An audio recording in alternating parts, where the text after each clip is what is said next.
You're probably familiar with this flashlight, the Maglite Solitaire. Back in the day, the smallest AAA flashlight you could have.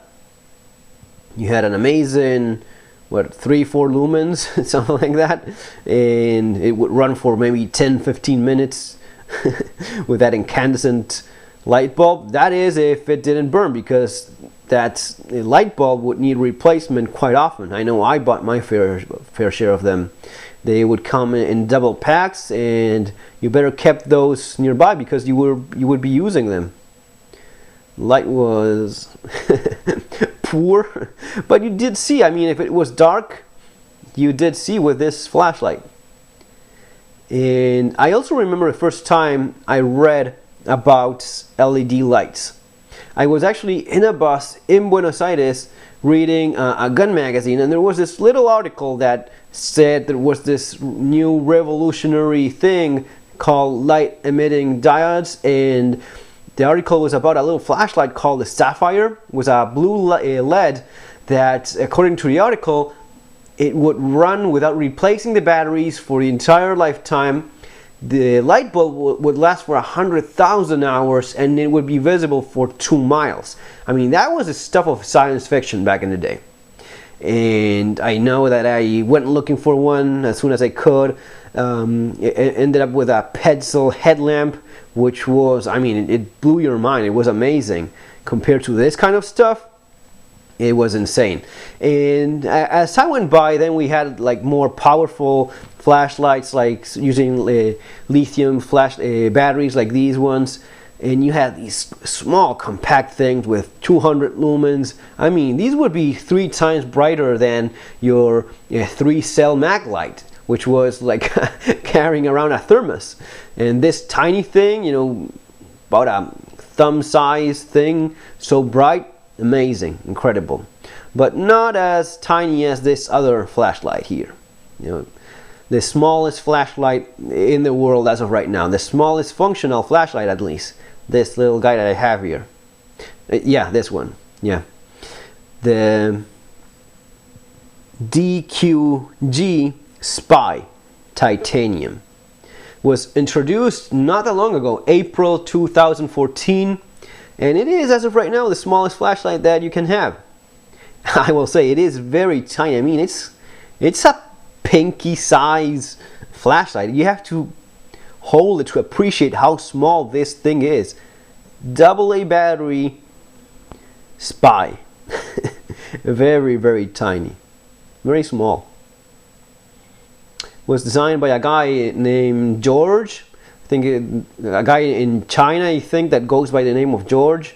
I don't know if that's his real name, but this is a product of flashlight aficionados or geeks or flashaholics, whatever you want to call them. Guys that are very much interested in flashlights, putting their minds together, and this is what they came up, trying to make the smallest possible one they could.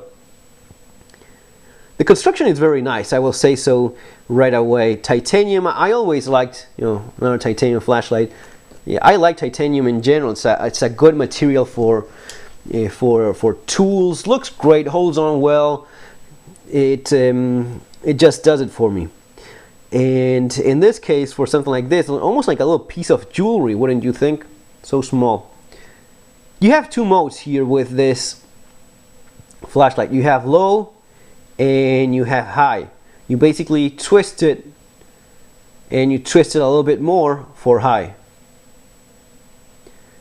Of course, being so small, it faced the challenge of what battery would you use. I mean, this is a CR123A lithium battery, and this is obviously smaller. In terms of dimensions, in case you're wondering, it's 2.6 centimeters tall, 2.6, and 1.2 centimeters across. I mean, it's barely over an inch tall. It is small by all means.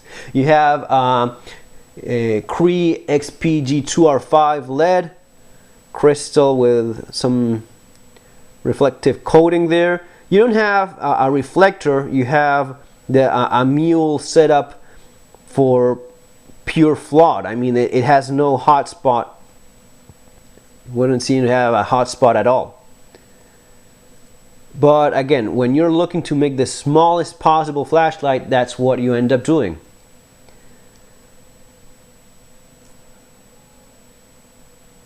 Has like a reflective metal finish there of some kind, but that's as good as it gets.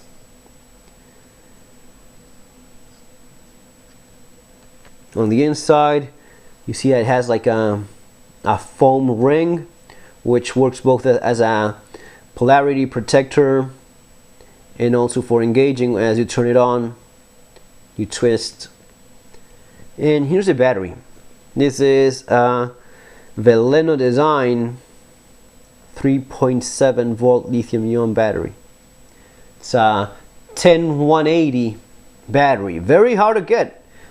The main reason why I wouldn't go for this flashlight as my keychain flashlight, I mean, in spite of being so small, it has a limitation of using a very hard to get, very rare little battery. This guy is, you know, it's a, you're not going to be finding these that easily. You have to go online and some of the specialty stores and such to find it.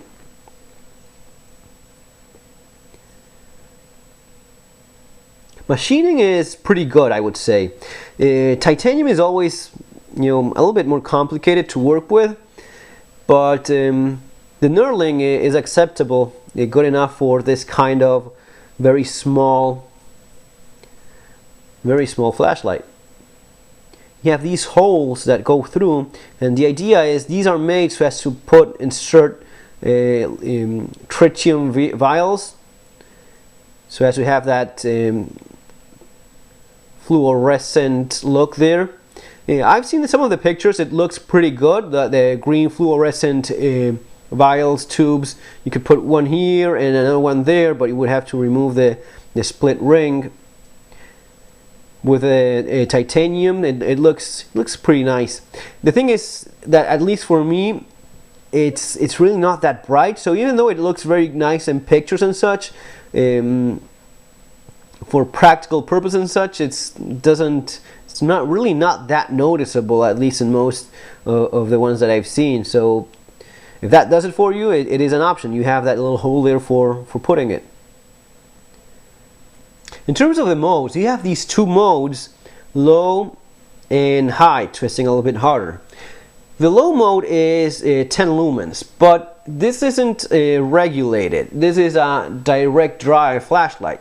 What this means is that the lumens are going to be dropping as soon as you start using it. So you start with 10 lumens, and for the first 2 hours in low mode, it drops from 10 lumens to 6 lumens. After that, it keeps dropping, and it ends up dropping from 6 lumens to 4 lumens for the following 2 hours. So basically it goes from 10 lumens to 4 lumens after 4 hours of use in low mode. Still, after 4 hours of using this little flashlight, you still have 4 lumens. That's still pretty decent. Keep in mind that some of the moon modes in some of the flashlights that we've seen lately are around 1 lumen, even 1-2 lumens, and you're capable of seeing it with that amount of light. So 4 lumens is really not that bad. In terms of the high mode, in that case, we're talking about, officially it's supposed to be 200 lumens, but the tests done by the guys on the different flashlight forums are talking about 120 lumens when you start in high mode, and quickly dropping from 120 lumens to 100 lumens in the first minute. And from then it starts dropping from 100 lumens to 60 lumens after 20 minutes.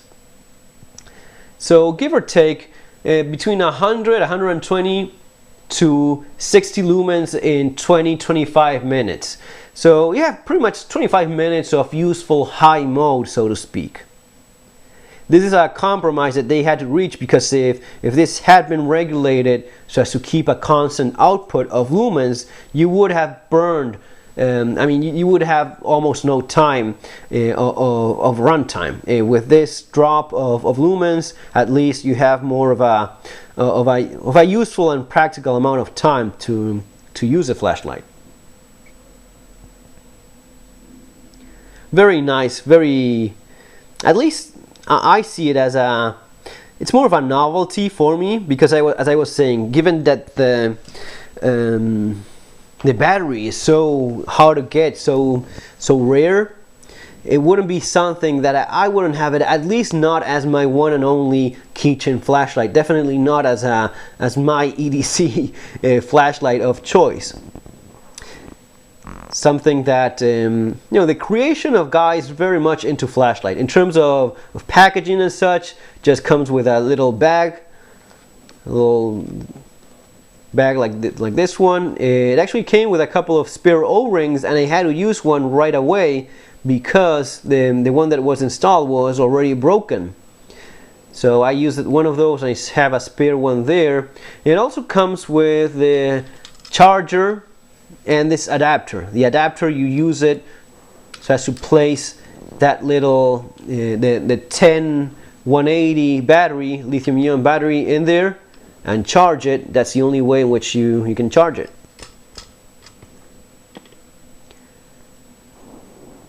Still, I think it's for people that are interested in flashlights and such, I think it's a nice, interesting piece. So, folks, I mean, probably you guys love these kind of things. I know I do. Even if I don't see myself using it a lot or carrying around a lot, especially not giving that there are definitely more practical things, but it's nice to see some of these super small, tiny little flashlights, especially if they're made of nice materials like this one. Definitely something that catches your attention. Folks, if you liked the video, thumbs up, subscribe, take care, see you on our next video. Have a great day.